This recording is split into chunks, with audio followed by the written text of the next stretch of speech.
أذل وإهانة بأكبر حدث هلا بهالوقت، أولمبياد باريس 2024، الحدث الأكبر يلي بيستقبل كل دول العالم بباريس، إن كان دول عربية ولا دول أجنبية، كل دول العالم.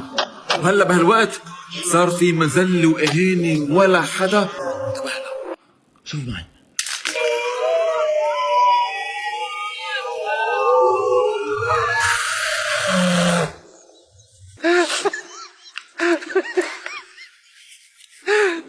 شكر خاص لدولة فرنسا على استقبال هذا الوفد لحتى يخلوا كل العالم يضحكوا.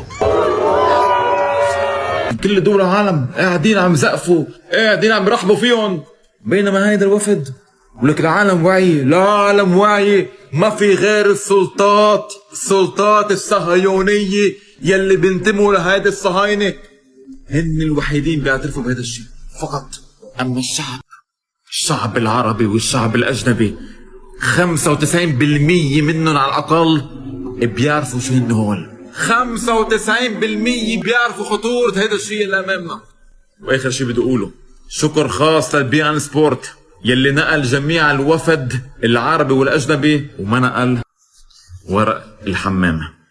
كل التوفيق لكل الدول العربية بأولمبياد باريس 2024.